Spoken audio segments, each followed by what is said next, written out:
Hello বন্ধুরা, অনিতা গৌরব lifestyle চ্যানেলের নতুন আরেকটি ব্লগে তোমাদের জানাই অনেক অনেক স্বাগতম।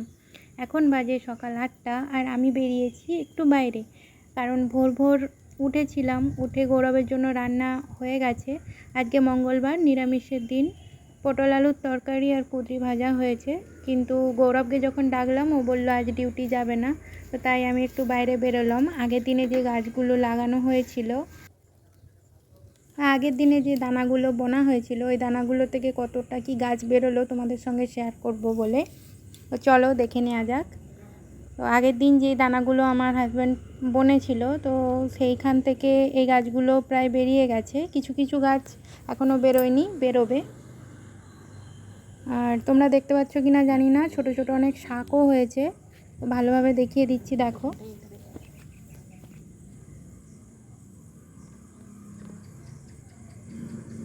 আরও একটা জায়গায় শাক বোনা হয়েছে, মোট 2 জায়গায় শাক বোনা হয়েছে। এটা আগে দেখিয়ে দিই, পরে সেটা দেখাচ্ছি।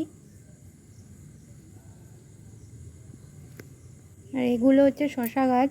এই বীজগুলো প্রায় 3-4 দিন আগে বোনা হয়েছিল, অনেকটাই বড় হয়ে গেছে গাছগুলো।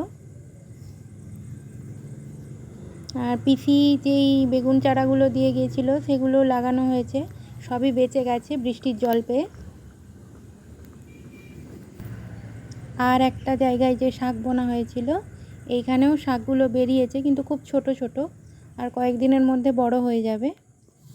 আমি চলে এসেছিলাম রান্নাঘরে, আর ওখান থেকে বানিয়ে নিয়ে এলাম 1 গ্লাস জিরের জল।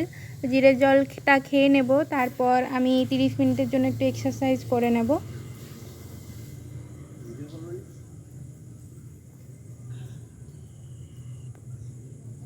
আমার এক্সারসাইজ করা হয়ে গেছে, আমি স্নান করে চলে এসেছি। আর সেই ফাঁকে গৌরব বাজার গিয়েছিল, তো বাজার থেকে নিয়ে চলে এসেছে মাছ আর মাছের ডিম। ওর মনে নেই আজকে মঙ্গলবার, আজকে নিরামিষ দিন বলে ও নিয়ে এসছে। যখন ভেজে রেখে দেবো, আজকে তো আর খাওয়া হবে না।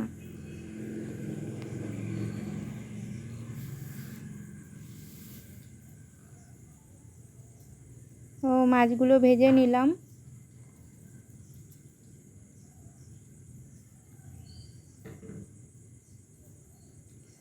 আর খাওয়া দাওয়ার পর একটু ঘুমিয়ে পড়েছিলাম। তো ঘুম থেকে উঠে এখন বাজে বিকেল 4টা। আর পাশের রুমের আঙ্কেল আমাদের জন্য একটু চা বানিয়েছিল, তো চাটা খেয়ে নেব। তো চাটা খেতে খেতে গল্প করতে করতে 6টা বেজে গেছে, কখন বুঝতে পারিনি। তো 6টা বেজে গেছে বলে আমি সন্ধেটা দিয়ে নিলাম। আর আগের যে রুম মালিক ছিল, ওনার ছেলের খুব শরীর খারাপ, তো গৌরবকে ফোন করেছিল একটু বাজারে যেতে হবে, তাই জন্য বাজারে যাচ্ছে বাচ্চাটার জন্য ওষুধ আনতে। আমিও সেই ফাঁকে বানিয়ে নেব রুটি, রাত্রের খাবারটা বানিয়ে নেব। পাশের রুমের আঙ্কেল আছে, ওনাকেও আজকে খাবার দিতে হবে। তো বানিয়ে নিলাম রুটি, আর পটল আলুর তরকারি করব।